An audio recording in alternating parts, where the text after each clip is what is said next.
என்னடா பண்றதெல்லாம் பக்கா ஃப்ராடு தானோ, பெரிய ஜென்டில்மேன் மாதிரி ரியாக்ஷன்லாம் கொடுக்குற. எச்சே கன்னட கல்ச்சர். பேச இருக்க தலைப்பு என்ன அப்படின்னா, எனது இஷ்டத்திற்கு படி என கட்டாயப்படுத்தும் பெற்றோர்கள் விசஸ் மறுக்கும் பிள்ளைகள். நீங்க என்ன படிக்கணும்னு ஆசைப்படுறீங்க, எதுக்கு நோ சொல்றாங்க, எதுக்காக நீங்க வந்து தொடர்ந்து அதை படிக்க ஆசைப்படுறீங்க?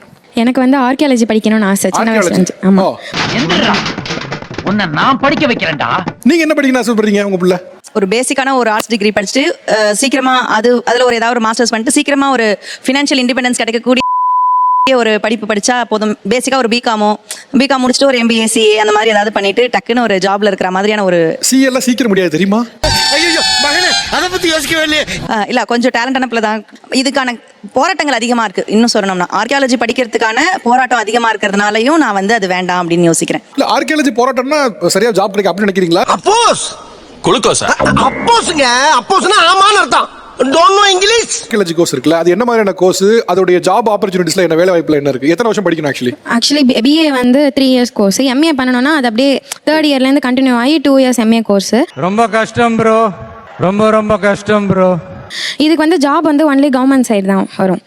ஆக்சுவலி இவங்களை பொறுத்தவரையிலும் பேரண்ட்ஸ் பொறுத்தவரை சொசைட்டி பொறுத்தவரையிலும் என்னன்னா ஹிஸ்ட்ரி குரூப் எடுத்தாலே படிக்காத பொண்ணு அப்படின்னு ஆயிடும். படிப்புல பெருசு சிறுசுன்னு எதுவுமே இல்லை. எனக்கு தெரிஞ்சது கம்ப்யூட்டர் படிச்சவனுக்கு தெரியாது, அவனுக்கு தெரிஞ்சது எனக்கு தெரியாது. மேக்ஸ்லாம் எடுக்கிறாங்க, எல்லாம் படிக்கிறாங்க. கடைசியில் அவங்க ஒரு காம்படிட்டிவ் எக்ஸாம் எழுதுறாங்கன்னா வந்து ஹிஸ்ட்ரி புக் தான் கேட்குறாங்க. என்கிட்ட கிட்டத்தட்ட ஒரு 20 பேர் ஹிஸ்ட்ரி புக் கேட்டாங்க. அதுதான் ஹிஸ்ட்ரி ஏன் மட்டப்படுத்துறீங்க? ஹிஸ்ட்ரி வரலாறு தெரிஞ்சுக்கிறது எவ்வளோ பெரிய விஷயம், வரலாறு எவ்வளோ முக்கியம் தெரியுது. நீ மூடு. ஒரு கவர்மெண்ட் ஜாப்ல லேண்ட் ஆயிடுவேன் அப்படிங்கிறது நீங்க எவ்வளவு ஷூரா இருக்கீங்க?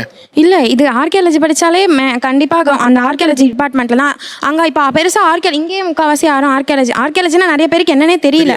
மானமே கப்பல்ல ஏறிடும்டா. ஆமா, அப்படியே கிளு பெரிய மானம் இருக்கு. மானம் இப்ப மானம் கிட்ட தெரிஞ்சுக்கிட்டு இருக்கேன். சோ ஆர்கியாலஜி கண்டிப்பா ஜாப் கிடைச்சிடும். ஜாப் பத்தி ஒன்றும் பிரச்சனை கிடையாது. இப்போ இவ நல்லா பேஷனேட்டா படிச்சு வந்துடுறாள். இப்போ இவங்களுக்கு ஒரு லைஃப் பார்ட்னர் சர்ச் பண்ணும்போது அவங்க இதை சப்போர்ட் பண்ற மாதிரி கிடைக்கணும். அதுல ஒரு டிராபேக் நான் அதெல்லாம் யோசிக்கிறேன் சார். அதெல்லாம் கண்ணு முன்னால வந்துவோமா இல்லையா? உங்களுக்கு என்ன படிக்கணும் ஆசைமா? நான் ஒரு கோர்ஸ் செலக்ட் பண்ணியிருந்தேன். பாசைன்னு சொல்லுவாங்க, integrated innovation, bachelor of arts and science in integrated innovation. ஆனா இது புதுசா இருக்கு. இது வந்து தாய்லாந்துல இருக்கு. தாய்லாந்துல இருக்கா? யா, சுலாலங்கான் யூனிவர்சிட்டின்னு ஒரு யூனிவர்சிட்டி. Chulalongkorn okay. தாய்லாந்தோட நம்பர் 1 யூனிவர்சிட்டி. எவன் சொன்னது? பக்கத்து டேபிள்ல சாப்பிட்டவங்க சொன்னாங்க. இந்த ஸ்டடீஸ் வந்து தாய்லாந்துல இருக்கு, இந்த யூனிவர்சிட்டில இருக்குங்கிற எக்ஸ்போஷர், இந்த நாலேஜ் உங்களுக்கு எப்படி கிடைச்சது? சோஷியல் மீடியால பேஜ் கண்டுபிடிச்சேன். ஜப்பான்கார என்னென்னமோ கண்டுபிடிக்கிறா, நான் எதை கண்டுபிடிச்சிட்டு வந்துக்குது. இதுக்கான செலவு எவ்வளவு ஆகும்? டியூஷன் வந்து ஒரு 1 இயருக்கு 10 to 15 lakhs சார். ஒரு வருஷத்துக்கு? யா. அடேங்கப்பா. உங்க டேக் என்ன? அவங்க தாய்லாந்துல போய் ஒரு வித்தியாசமான கோர்ஸ் சூஸ் பண்ணுங்க. நீங்க ஆக்சுவலி என்ன பண்றீங்க sir? I'm a professor in a college. I'm from Peramballur, Self-Financing College oda vice principal இருக்கு. Vice principal. Okay. I've been there for 27 years. இப்போ அவங்க சொன்னாங்க இல்லையா course, I'm new to that. அது எனக்கு புதுசு. அதுதான் எனக்கு பயமே. என்ன பயந்துட்டியா? பயமா? பயந்துட்டா. தெரியுதா? 20 வருஷமா கல்யாணத்துல இருக்க உங்களுக்கே புதுசா தான் இருக்குது. Curriculum is good. கரிக்குலம் அவங்க சிலபஸ் நல்லா இருக்கு, அவங்க கோர்ஸ் ஸ்ட்ரக்சர் எல்லாமே நல்லா இருக்கு. ஆனாலும் அவங்க வந்து இப்ப நான் என்ன உங்கள்கிட்ட சொல்றது,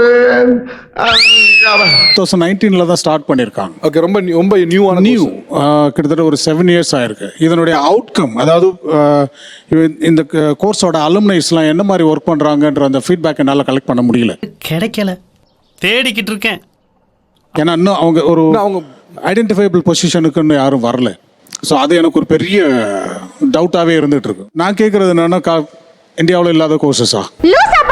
விதவிதமா சட்னி அரைக்கிறதும் சரி, அந்த சட்னி அரைச்சா இல்லை ஏதாவது சிக்கன் அந்த மாதிரி ஏதாவது செஞ்சு அதை டெக்கரேட் பண்றதும் எனக்கு ரொம்ப ஆசை. அதை அப்படியே அழகுபடுத்தி பார்ப்பேன். எனக்கு ஏன் அந்த ஆசை வந்துச்சு அப்படின்னா என் அம்மாவை பற்றி தான் வந்துச்சு. அப்படிங்களா? ரொம்ப சந்தோஷம். அவங்க சமைக்கிறத பார்த்து தான் எனக்கு இன்ட்ரெஸ்ட் வந்துச்சு. ஆனா அவங்க வந்து என்ன சொல்றாங்க அப்படின்னா, போகக்கூடாது, கேட்டரிங் பக்கம் சொல்றாங்க. அவங்க வந்து நான் ஜட்ஜுக்கு படிக்கணும்னு ஆசைப்படுறாங்க சார். டேய் நான் செத்துறேன்டா. ஏன் அப்படின்னா எல்லாருமே உயர்ந்து பார்ப்பாங்க, எல்லாருமே கௌரவமாக பார்ப்பாங்க அப்படின்னு சொல்லிட்டு ஜட்ஜுக்கு படிச்சாதான் கௌரவமாக பார்ப்பாங்கலாம் இல்லை சார். இப்போ நான் கேட்டரிங்க்கு படிச்சு ஒரு நல்ல குட் செஃப் ஆனேன் அப்படின்னா நான் ஃபாரின் கண்ட்ரீஸ்க்கெல்லாம் போயிட்டு நான் இப்போ அந்த ஜட்ஜுக்கு வாங்க சம்பளத்தை விட நான் சமைச்சு கொடுத்தேன் அப்படின்னா எனக்கு நிறையா சம்பளம் சேலரி கிடைக்கும்ல சார். ஒரு விஷயத்தை நல்லா புரிஞ்சுக்க, நீ சொல்ற நம்பிக்கை ஆபத்தான விஷயம். இப்போ நான் ஜட்ஜ் ஆகி இப்போ கும்பகோணம் அப்படின்னா கும்பகோணம், சேலம்னா சேலம் மாவட்டம், தஞ்சாவூர் அந்த ஒரே மாவட்டத்தில் இருந்து ஒரே வேலையை பார்க்கறதுக்கு என்னோட ஆசை என்னன்னா அப்ராட் போகணும், இந்த மாதிரி டிராவல்ஸும் எனக்கு ரொம்ப பிடிக்கும். திடீர்னு ஒரு நாள் வாய்ப்பு கிடைச்சிருச்சுன்னா அப்படியே நொட்டிடுவாரு இவரு. அப்படியே யூரோப்ல போய் பெரிய தொழிலதிபர் ஆயிடுவாரு. அது வேணா நீங்க சார் ஆக்சுவலாக நான் வந்து இன்டர்கேஸ்ட் மேரேஜ் சார். நான் வந்து முஸ்லீமா இருந்து ஹிந்துவை மேரேஜ் பண்ணிட்டேன். அப்போ வந்து இப்போ சரௌண்டிங்ல எப்படி ஆயிடுச்சு அப்படின்னா இவங்க 2 பேர் மேரேஜ் பண்ணிட்டாங்க, வீணா போயிடுவாங்க நிறைய பேர் யோசிச்சாங்க. அதை மாத்த யாராலையும் முடியாது. நான் வந்து மேரேஜ் பண்ணும்போது பிஏ இங்கிலீஷ் மட்டும் படித்தேன். இப்போ 8 டிகிரி படிச்சிருக்கேன், MA MSc MEd. So college sorry ஸ்கூலில் வந்து மாற்றுத்திறனாளிகள் ஸ்கூலில் டீச்சராக இருக்கேன், இங்கிலீஷ் டீச்சராக. மாசா எத்தா எல்லாத்துக்குமே பனிஷ்மெண்ட் கொடுக்குற ஒரே இவங்க யாருன்னா ஜட்ஜு தான். அவங்களால மட்டும்தான் எல்லாத்தையுமே, இப்போ கலெக்டராக இருந்தாலும் தப்பு பண்ணால் போய் நிற்கலாம், யாராக இருந்தாலும் தப்பு பண்ணாலும் ஜட்ஜிட்ட நிற்கணும். அப்போ என்ன சொல்லுவாங்கன்னா நாளைக்கு இவங்க பிள்ளை வந்து ஜட்ஜ் ஆயிடுச்சு அப்படிங்கிறது எனக்கு ஒரு பெருமை ஒன்று. நெக்ஸ்ட் இப்போ வந்து அவன் என்ன பார்த்து சமையல் பிடிக்கும் அப்படின்னு சொல்லுவான். நான் வந்து டக்கு டக்குன்னு சமைச்சு கிளம்புவேன். பாப்பா ஏதாவது ஒன்று அரைனா அதை அரைச்சி அப்படி டெக்கரேஷன் பண்ணுவா. ஸ்கூலுக்கு 8:40 நான் போய் சைன் பண்ணணும். என்ன பாப்பா பண்ணுற டெக்கரேஷன் பண்ணுறமா, இப்படி தான் நாளைக்கு பண்ணுவேன். எல்லாம் ரெடியா? எப்போ ரெடி, வந்து டேஸ்ட் பாருங்க. செஃப் ஆகணும்ட்டு 381 மேக்ஸில் 98 மார்க். நான் ஹிஸ்ட்ரி குரூப் தான் பார்ப்பேன். 98 மார்க்னு பயோ சயின்ஸ் எடுக்கணும். சரி என்ன குரூப் போ, நான் படிக்க முடியாதுமா, என்ன கேட்டரிங் சேர்த்துங்க. அதான் நான் சொன்னேன், கேட்டரிங் தானே பாப்பா, அது மாதிரி ட்ரெஸ் வாங்கி தரேன், தொப்பி வாங்கி தரேன், வீட்டில் சமைச்சுக்க. என்ன ஒரு புத்திசாலித்தனம். இப்போ நான் வெளியில சொல்லும்போது என் பொண்ணு செஃப் அப்படின்னு சொல்றதுக்கும் என் பொண்ணு ஜட்ஜுன்னு சொல்றதுக்கும் நிறைய டிஃபரன்ஸ் இருக்குல்ல. இல்லமா ஆக்சுவலா என்னன்னா உங்களுடைய ஆசைகள் இருக்கலாம், ஆசைகள் தப்பு இல்ல. ஆனா அதுக்காக உங்களுடைய பெருமைகள் உங்களுடைய கௌரவத்தை நிலைநாட்டுறதுக்காக விருப்பமே இல்லாம ஒண்ணு எப்படி செய்ய முடியும்? மோடுமுட்டி பிரதர், என்ன நீங்க புத்திமதி புண்ணாக்கு சொல்லுவீங்க, அதை நான் கேட்கணும். உங்களுக்கு தெரிஞ்ச செஃப், நல்ல தெரிஞ்ச செஃப் இன்னொரு 4 பேர் உங்களுக்கு தெரியாது? தெரியும். அவங்க யாரெல்லாம்? அவங்கலாம் ஜென்ஸால இருக்காங்க. லேடிஸ்ல யாராவது ஒருத்தவங்க சொல்லுங்க நல்ல செஃப். வந்துட்டு போட்டும். தங்காதுரை ஒரு அளவுக்கு மேல பண்ண.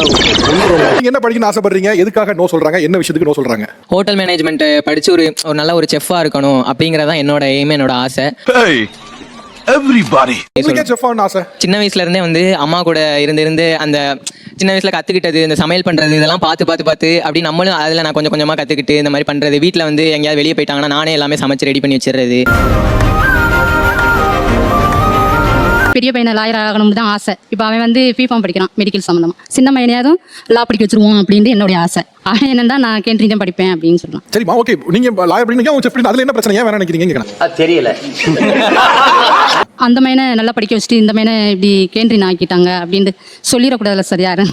அது ஒரு படிப்பு தானே, கேட்டரிங் படிப்பு தானே, படிக்காம போடல. அப்படி இல்லை சார், ஒரு சாதாரண இதுக்கு லா இருந்தா கொஞ்சம் ஒரு அந்த 3 வார்த்தை இது படிச்சு என்ன பண்ண போற அந்த மாதிரி ஒரு மைண்ட் செட் சார் அவங்களுக்கு. இன்னொன்று வந்து மேம் உங்களுமே வந்து அதான் சொன்னாங்க, அவங்க சொன்னதுக்கு செஃப் படிக்க போறங்கிறது அந்த மாதிரி அடுப்படியில் இருக்கிற வேலை அந்த மாதிரி சொன்னாங்க.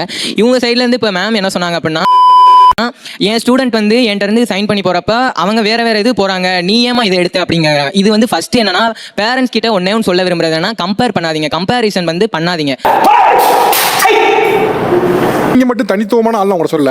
இந்தியன் பேரண்ட்டுக்கே இருக்க மைண்ட் செட்னா, நம்மள இருந்து வந்தவங்க எல்லாரும் நம்ம ஆசையை நிறைவேற்றக்க வந்தவங்க நினைக்கிறோம். அவங்க நம்மள இருந்து வந்தவங்களே தவிர நம்ம ஆசையை நிறைவேற்ற வந்தவங்க இல்ல. இன்று ஒரு தகவலையே சொல்லலாம் போல இருக்கேன். அவ்வளவு மேட்டர் வச்சிருக்கானே.